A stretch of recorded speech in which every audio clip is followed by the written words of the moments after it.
Domingo. El domingo es el mejor día de toda la semana. No hay día como el domingo. ¿Por qué el domingo es el mejor día de toda la semana? Porque tenemos una oportunidad gloriosa de reunirnos para alabar y glorificar el nombre de nuestro Dios.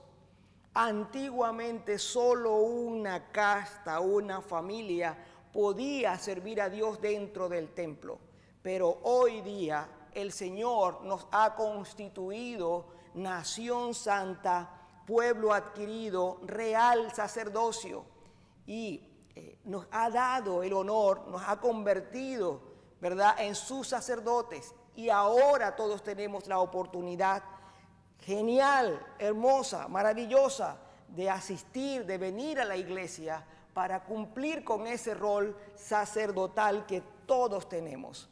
La iglesia propone una liturgia que, siguiéndola, cada uno tiene la oportunidad entonces de cumplir con ese rol, con ese trabajo. Les recuerdo una vez más, la liturgia es trabajo del pueblo, así que toda liturgia involucra una acción. No es posible venir a la iglesia y simplemente sentarse en una banca y quedarse allí como un simple espectador. Hay que poner en práctica, hay que, utilizando la liturgia, trabajar. Y entonces así, cuando cantamos las alabanzas, cuando respondemos el salmo, cuando hacemos las oraciones, cuando hacemos intercesiones los unos por los otros, allí estamos haciendo esa función ministerial que el Señor nos ha encomendado. Y el domingo es el día especial para hacer eso. Es el día del Señor, día cuando podemos celebrar en familia la victoria, el triunfo de Cristo sobre el pecado y sobre la muerte. Así es que, ¿cómo no decir que el domingo es el mejor día de toda la semana? Hoy, en muchísimas partes en el mundo, se celebra también el Día del Padre. Así es que felicitaciones pues a todos los que son papá. Y en este tiempo, que es un tiempo difícil, no es que la iglesia no haya recibido persecución, y no es que haya sido en alguna época ser fácil ser cristiano, pero en este tiempo hay algunas cosas que complican aún más el ejercicio de ser papá, y de eso precisamente vamos a estar hablando en esta homilía.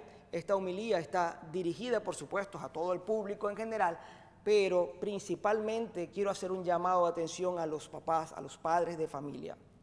El contexto general de este día, como el de todos los días, debemos entender entonces que la Biblia en general cuenta los hechos gloriosos de Dios en su Hijo Jesucristo. Toda la Escritura tiene como centro a Jesús.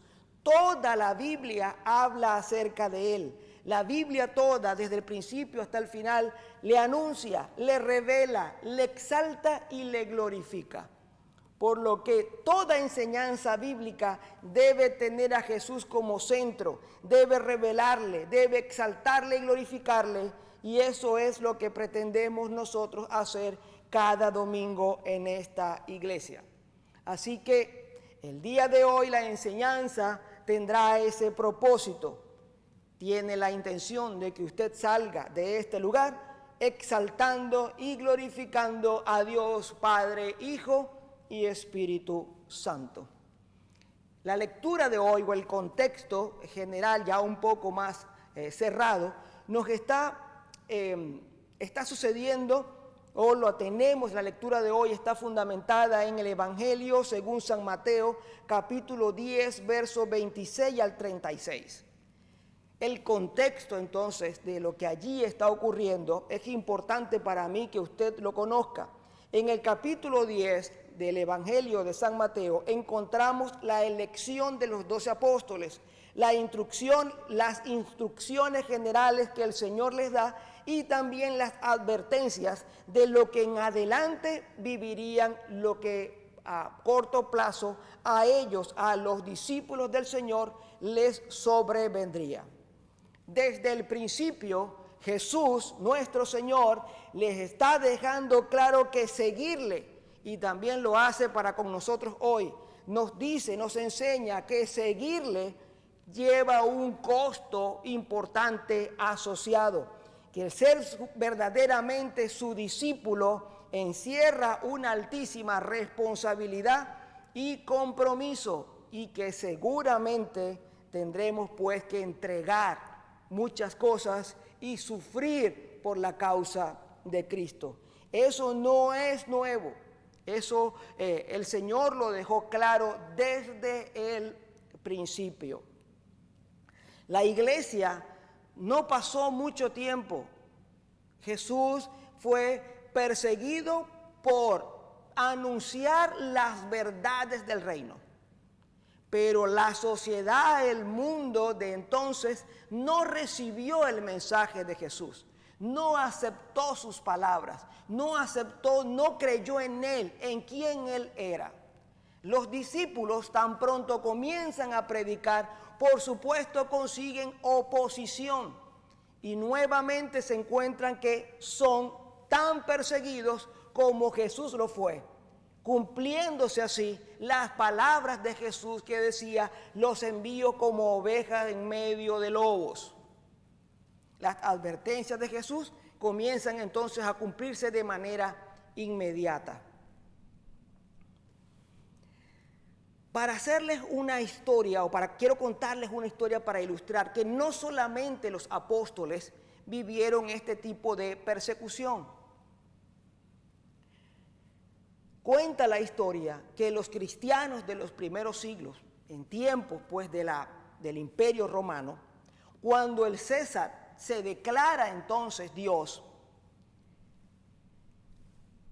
entra en conflicto con la enseñanza de Cristo.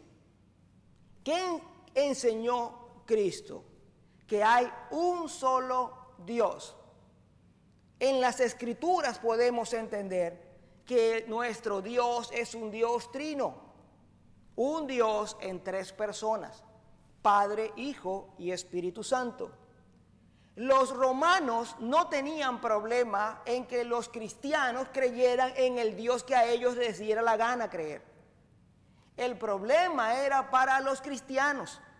El problema no era para los romanos. El problema no era para el emperador. El problema no era para el sistema legal, para la sociedad de entonces.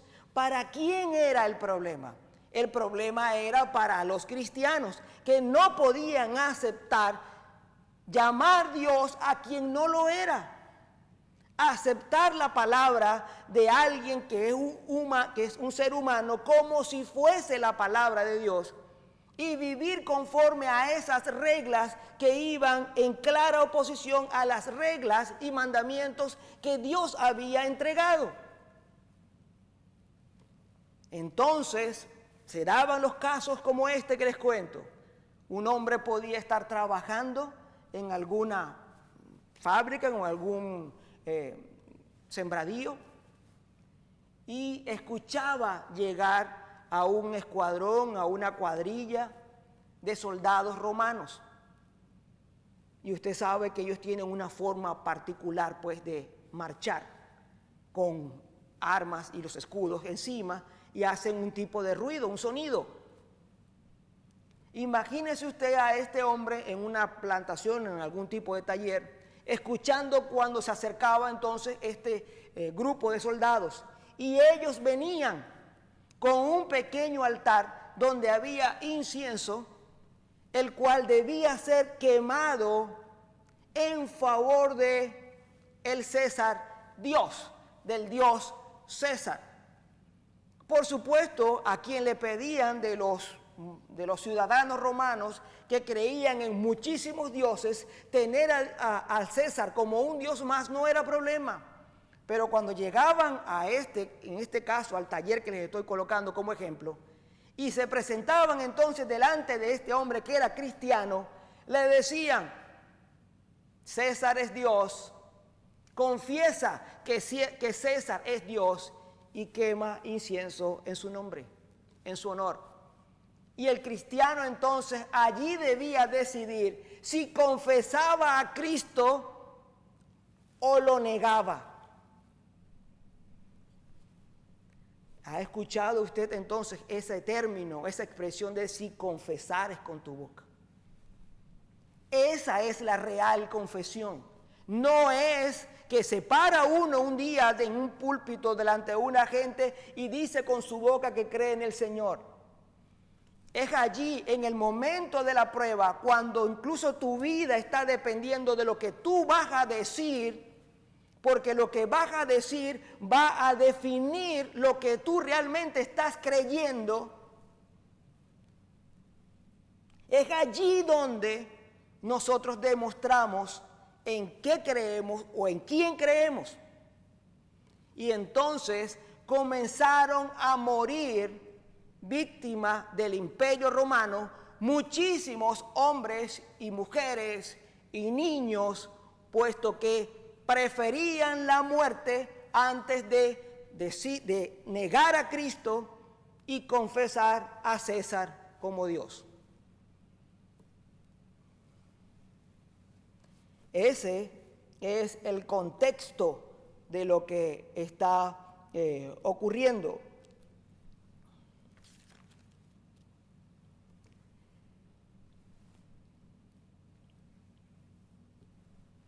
Y es aquí, justo en este punto, donde yo quiero entonces comenzar la enseñanza real de este día.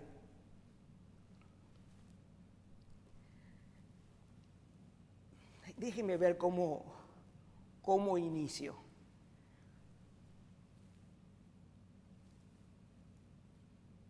Usted que me está viendo, usted que está acá presente, usted que es un padre de familia, debe entender esto que le voy a decir con toda responsabilidad. La persecución final que la Biblia anuncia en contra de los cristianos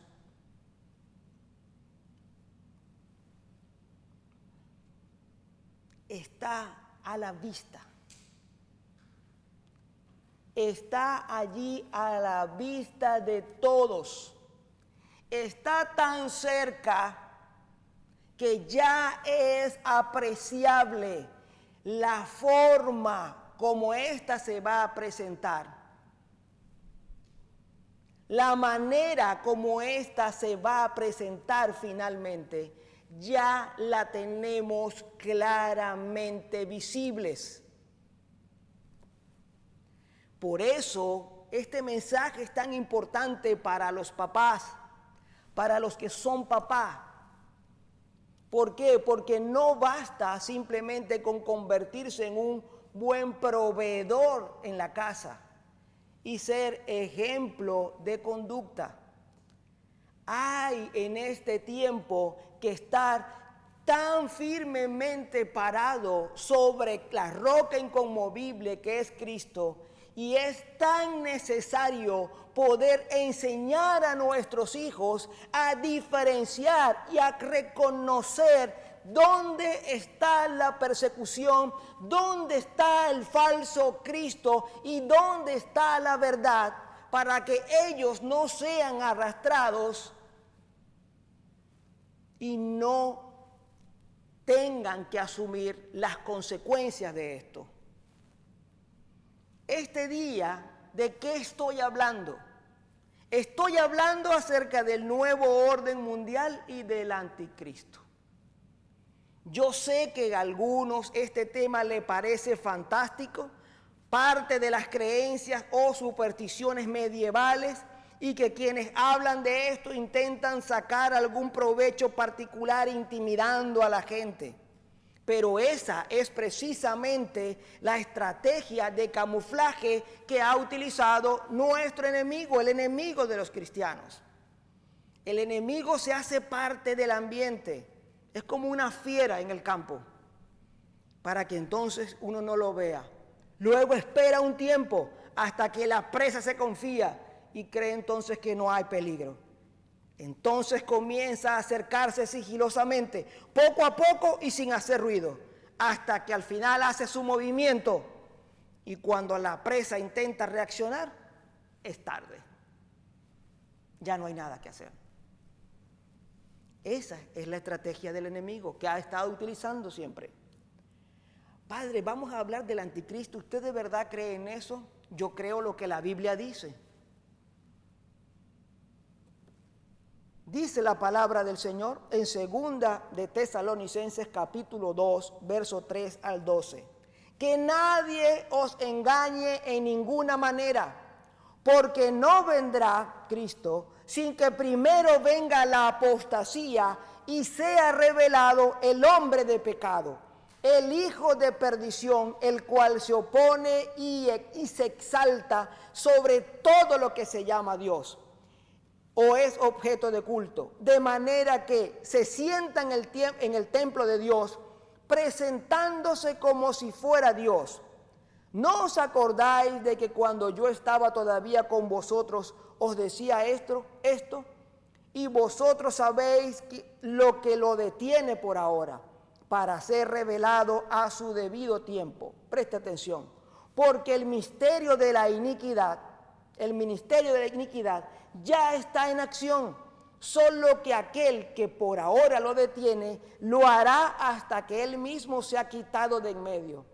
Y entonces será revelado ese ser inicuo, a quien el Señor matará con el espíritu de su boca, y destruirá con él, y destruirá con el resplandor de su venida. Inicuo, cuya venida es conforme a la actividad de Satanás, con todo poder y señales y prodigios mentirosos y con todo engaño de iniquidad para los que se pierden, porque no recibieron el amor de la verdad para ser salvos. Por esto Dios les enviará un poder engañoso para que crean en la mentira, a fin de que sean juzgados todos los que no creyeron en la verdad, sino que se complacieron en la iniquidad. Es claro, evidente, es prácticamente textual que el anticristo es un ser real, que si no está vivo, vivirá pronto. Es imposible, o mejor dicho, está oculto para nosotros el tiempo cuando este hombre, cuando esta persona, cuando este ser se presentará. No sabemos cuándo, pero de que se ha de presentar, se ha de presentar. Y esa es una verdad que nosotros los cristianos, por muy modernos que seamos, no podemos permitirnos obviar, negar. No importa que cuán aficción pueda sonar, es lo que la palabra de Dios dice y es la advertencia de Dios para nosotros. Ahora, en 1 de Juan capítulo 4, verso 1 dice: amados, no creáis en todo espíritu, sino probad a los espíritus para ver si son de Dios, porque muchos falsos profetas han salido al mundo. En esto conocéis al Espíritu de Dios. Todo espíritu que confiesa a Jesucristo, que da testimonio, aún en medio de circunstancias maduras y difíciles, que Jesucristo ha venido en carne, es de Dios. Y todo espíritu que no confiesa a Jesús no es de Dios. Y este es el espíritu del anticristo, del cual habéis oído que viene y que ahora ya opera en el mundo. ¿Qué es lo que opera ya en el mundo? ¿El anticristo como ser? No, el espíritu del anticristo ya operaba desde el principio. En estos dos pasajes, evidentemente se nos enseña que el anticristo es o será una persona. Él será la antítesis de Cristo. Cristo, siendo Dios, presta atención, Cristo, siendo Dios, no escatimó el ser Dios, ni se aferró a ello, y al contrario, se despojó a sí mismo de todo ello, aprendió y practicó la obediencia a Dios para glorificar a Dios Padre. El anticristo obrará según Satanás, como si fuese su hijo, y éste, siendo hombre, se hará Dios. Jesús siendo Dios se hizo hombre. Este siendo hombre se hará un Dios, atribuyéndose para sí lo que solo al único y verdadero Dios le compete, usurpando el trono de Dios, que podía estar refiriéndose a los corazones de las personas. Y más que un ídolo, este ser se hará su Dios. Su palabra, presten mucha atención, su palabra, su ley, su consejo, aun cuando sean claramente opuestos a los de Dios, a los del Dios verdadero, serán recibidos y acatados con placer. Todos ellos, toda esa gente serán juzgados y castigados por no creer en la verdad y despreciar al Dios Todopoderoso. En la segunda lectura, Juan nos deja ver que el espíritu del anticristo ya está operando, que opera desde el principio. Aquí el espíritu no es un ser particular, aquí el espíritu es una doctrina, un estilo de vida, una concepción del mundo cuyo propósito, lejos de concordar con el propósito de Dios en Cristo, lo rechaza, lo niega y lo contradice.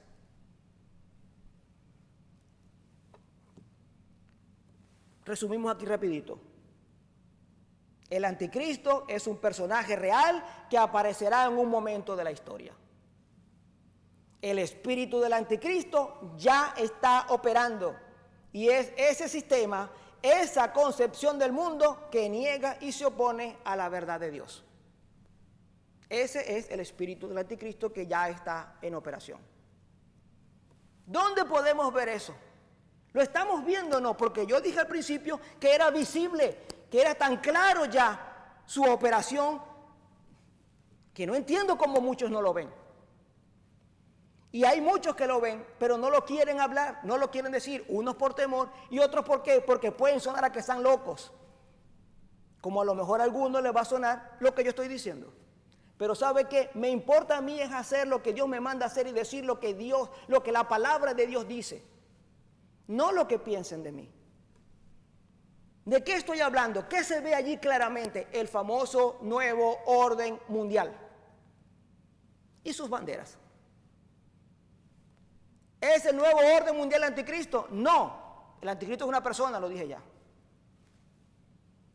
El nuevo orden mundial es intangible. Es lo que los entendidos llaman el gobierno tras los gobiernos. Y el Papa Benedicto lo llamó el gobierno profundo. Lo que no está a la vista, en la superficie, sino que está detrás de todas esas cosas. El nuevo orden mundial no lo encarna por ahora ninguna persona, pero es real y tiene un oscuro propósito y busca un fin. Voy a explicar. ¿Cuántos de ustedes piensan o qué piensan ustedes, qué viene a su cabeza cuando hablamos acerca de los derechos humanos? ¿En qué piensa usted? Lo voy a poner a pensar y discúlpeme.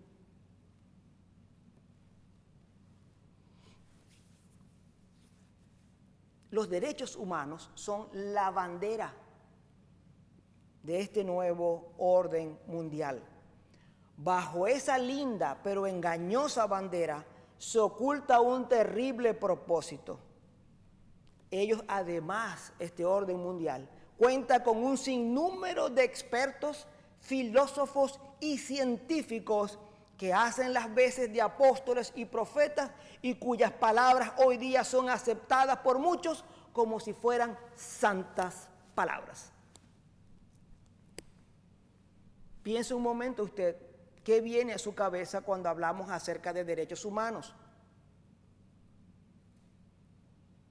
Cuando escuchamos decir que a tales personas les han violado los derechos humanos, ¿qué viene de inmediato a nuestra mente?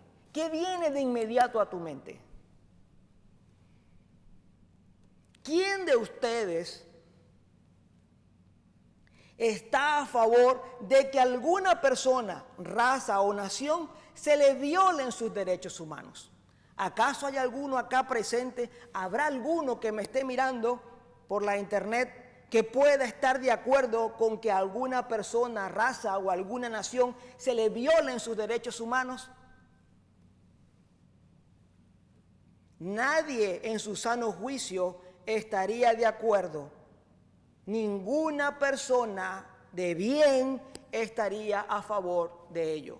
Por favor, subraye en su mente, nadie en su sano juicio estaría de acuerdo, ni ninguna persona de bien estaría a favor de ello. Vamos a hacer ahora un ejemplo acá rápido.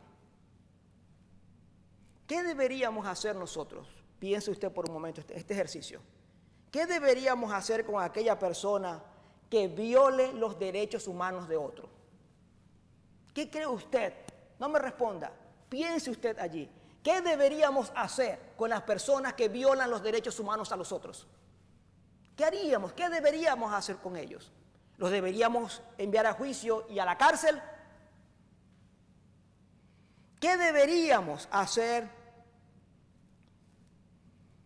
si un padre, o qué deberíamos hacer con los padres que se resisten a enseñar a sus hijos a respetar los derechos humanos?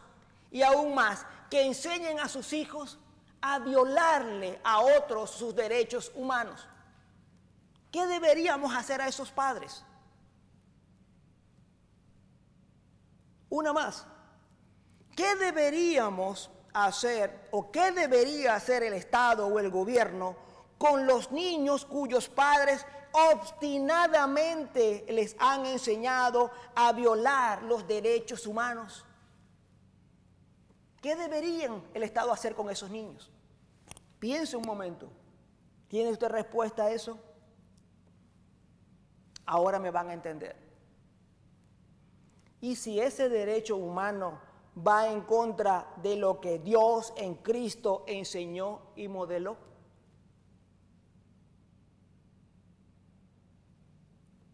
No, eso no puede ser, no puede ser. ¿Qué pasa si un derecho humano permite el asesinato de niños? No, por favor, padre, pero no exagere. ¿Cómo va a haber un derecho humano que permite el asesinato de niños? No, claro, no lo llaman así. ¿Qué si un derecho humano le brinda libertad a la mujer para que decida sin ningún tipo de consecuencias, ni siquiera preguntas, si puede abortar o no?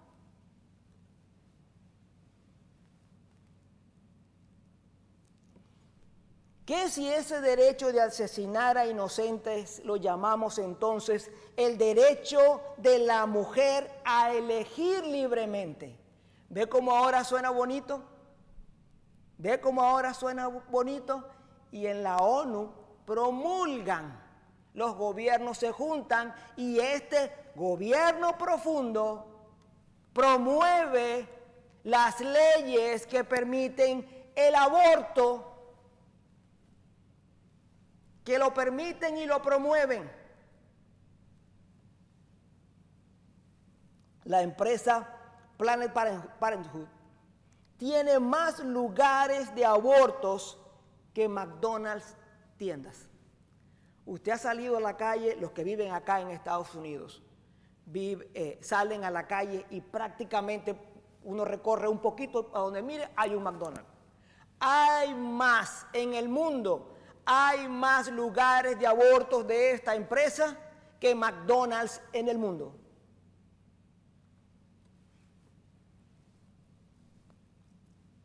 ¿Qué si un derecho humano lo llamamos libre elección del género? Simone de Beauvoir, filósofa feminista, tenida como si fuera una profeta, dijo: una mujer no nace, se hace. Frase que se ha convertido en la piedra angular sobre el que se monta la ideología de género. Pero Dios dijo que en el principio los creó. Varón y hembra los creó.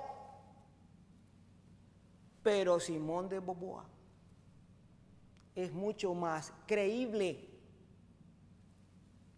para este mundo que Dios y su palabra. ¿Me está entendiendo por dónde viene todo este asunto?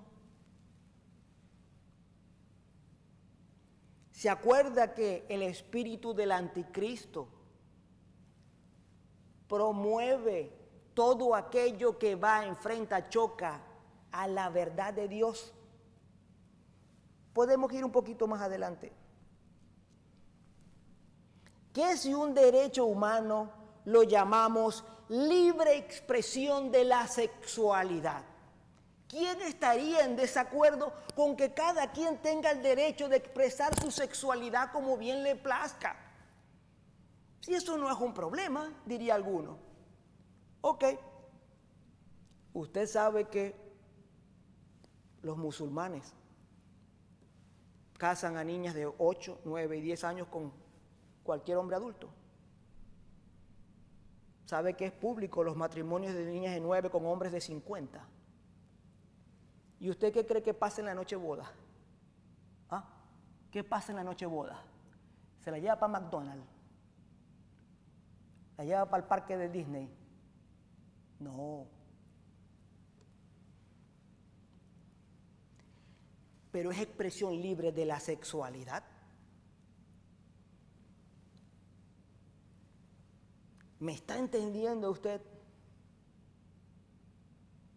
El Señor dice, dejará al hombre a su padre y a su madre y se unirá a su mujer y vendrán a ser una sola carne.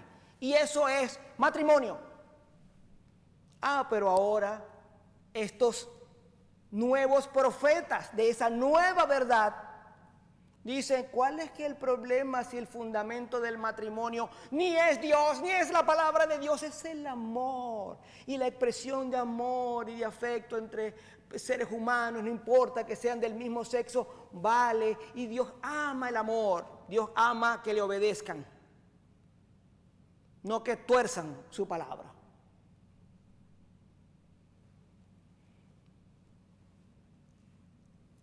Nosotros debemos estar claros con lo que está pasando. Nosotros, papás, tenemos que estar claros porque nuestros hijos están siendo sometidos constantemente, junto con nosotros, bombardeados constantemente con una forma de pensar que no es otra cosa que el espíritu del anticristo que opera y que quiere llevar a este mundo a despreciar a Dios como ya lo está haciendo. Y tenemos que enseñarles a nuestros hijos. Porque esa persecución no es que viene, es que ya llegó. Porque hoy día hay gente que está siendo metida a la cárcel. Hay gente que está perdiendo a sus hijos porque no están aceptando estas leyes que se han proclamado, ¿cómo se dice la palabra? Promulgado en los países. ¿Por qué? Porque llegan a un país, en Canadá, se aprueba el matrimonio homosexual, la expresión libre de la sexualidad entre hombre y hombre, mujer y mujer. Le quieren enseñar dentro del programa educativo a los niños dónde está el placer sexual dentro de la homosexualidad. Y como estamos en una iglesia, en un domingo, no puedo ser más claro, pero que muestran cómo se consigue el placer sexual en una relación homosexual. Cuando el papá dice, mi hijo no va a ir a esa clase, la ley le dice, estás enseñando a tu hijo a ir en contra de un derecho humano. ¿Y qué dijimos al principio? ¿O qué pensó usted de que le debía pasar a aquellos padres que iban en contra de los derechos humanos y enseñaban a sus hijos a violar los derechos humanos? Pues eso es lo que está pasando. Y en Canadá la gente pierde a sus hijos, les amenazan y les quitan a sus hijos por no permitir que este modelo de educación les sea impartido. ¿Qué va a hacer usted cuando le toque la puerta? Cuando sea su turno. ¿Acaso no ve lo que está pasando? No, eso a mí no me importa. ¿No te importa? La presa está escondida y se está moviendo. Y al día que salte, mordieron a tus hijos y no te diste cuenta. Eso es lo que está pasando hoy día. No es que yo no tengo problema con que los homosexuales se unan y se casen. No tienes problema. Pero eso va en contra de lo que Dios dice. Ah, bueno, pero es que eso es obsoleto. Es obsoleta la palabra de Dios.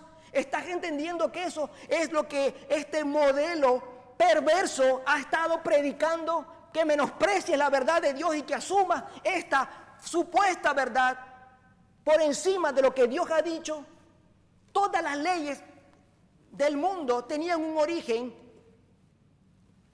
en un sistema moral de Dios.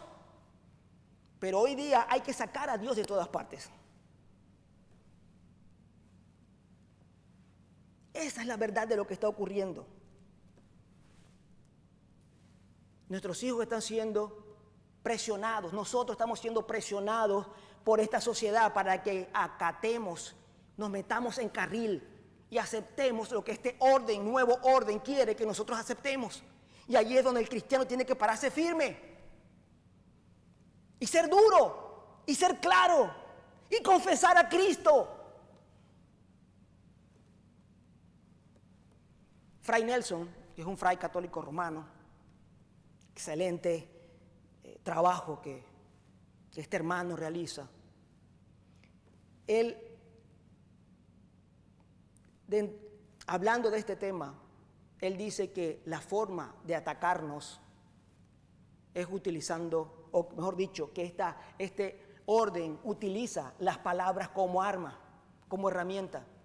Y él define las palabras que usan en dos grupos, lo que él llama palabras banderas y lo que él llama palabras dragón.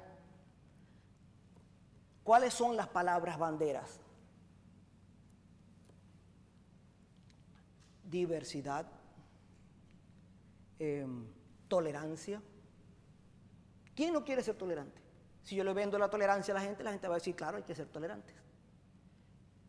Pero lo que no te están diciendo, lo que no te están dejando claro es que te están pidiendo que seas tolerante con el pecado, con lo que Dios llama y aborrece. Y nosotros no podemos ni tolerar, ni participar, ni apoyar semejante cosa.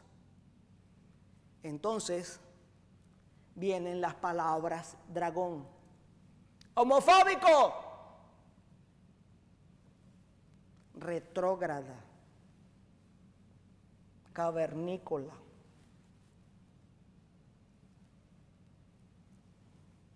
Esas palabras comienzan a... Y entonces cuando alguien en un lugar se reúne y abiertamente se presenta como favor de este nuevo orden, si tú dices yo no estoy de acuerdo, ¿qué van a decir? Ojos hacia ti, dedos que te señalan y te van a decir homofóbico. Ahí es cuando yo digo anticristos. Acúsame, persígueme, hazme bullying, pero no me van a conmover, porque yo sé en quién he creído y yo sé en medio de la lucha en la que me encuentro. Y nos tocará decidir, ya hoy tal vez no sea, o seguramente no sea, que se presentará alguien en el frente con policías y con un altar para quemarle incienso a un Dios tal. Pero aquel que no comulgue con estas leyes irá preso. Irá preso. El que levante la voz en contra irá preso. Y tú tendrás que decidir si aceptas entonces la cárcel, si aceptas y asumes la persecución o te sumas, te domesticas y sigue los pasos del nuevo orden del anticristo. Ahora resulta que el desacuerdo es ofensivo. ¿Por qué? Porque viola un derecho humano. ¿Quién entonces va a salir a proclamar que no está de acuerdo con un derecho humano?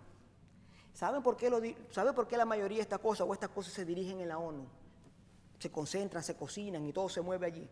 Porque la mayoría de los países que forman parte de la ONU han firmado, dentro de las leyes que lo permiten en sus propios países, que todo avance en materia de derechos humanos no tiene que ser aprobado por las constituciones y las leyes propias de los países, sino que son asumidas, porque es un beneficio que se suma, que se adquiere a los derechos que ya pudieran tener en su propia Carta Magna. Y entonces no tienen que ir, en muchos de estos países, no tienen que ir a elecciones, no tienen que ir a referéndum para que la gente apruebe, porque como ya está firmado este tipo de acuerdos, entonces se promulga ya y listo. Hay países que no permiten todavía esto, pero hay muchos que sí. Ahora, el sistema monetario, que es parte de todo esto, presta dinero a los países que están en quiebra con condiciones favorables en porcentual de interés, pero en contraparte me apruebas tal y tal ley, tal y cual derecho para esta gente. Y después vienen las consecuencias. Por eso es que usted ve, por ejemplo, a Macri en Argentina, que mientras fue candidato siempre dijo que no iba a aprobar el aborto, y cuando entró el país en crisis, para poder recibir el préstamo del Fondo Monetario Internacional, ¡pum!, dejemos que el país decida, promoviendo lo que había negado.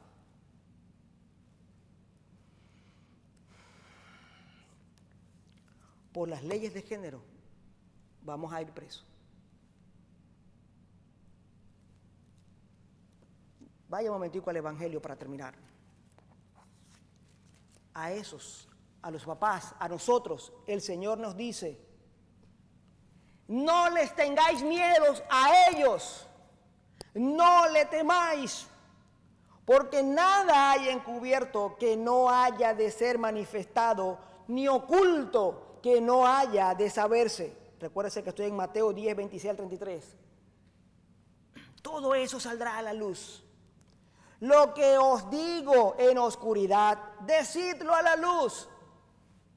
Y lo que oís al oído, proclamadlo desde las azoteas, que es lo que estoy haciendo yo aquí. El Señor tiene un mensaje y lo estamos promulgando, proclamando.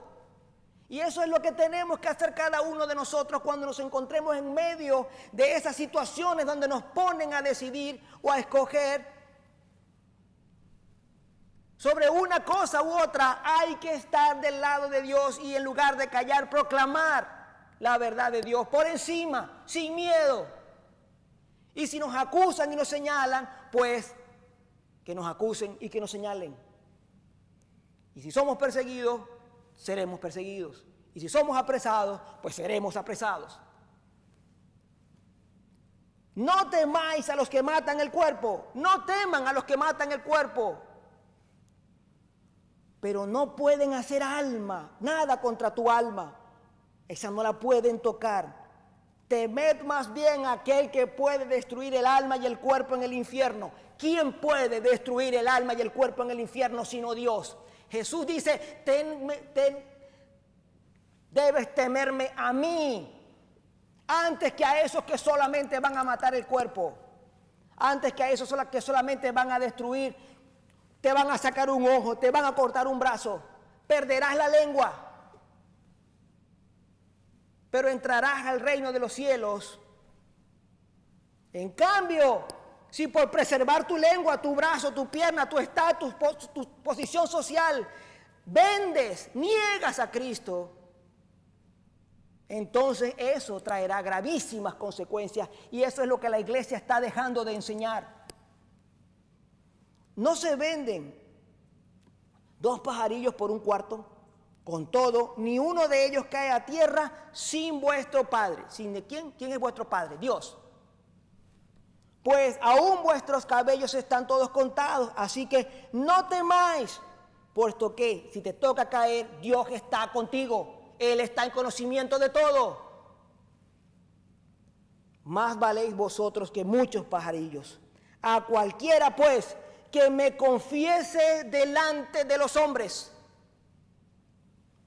¿Estás de acuerdo con el matrimonio gay? No. Sí, pero no. No. Confiesa a Cristo. No, no estoy de acuerdo. Pero si ellos tienen, es anticristiano. Punto. A cualquiera pues que me confiese delante de los hombres, yo también le confesaré delante de mi Padre.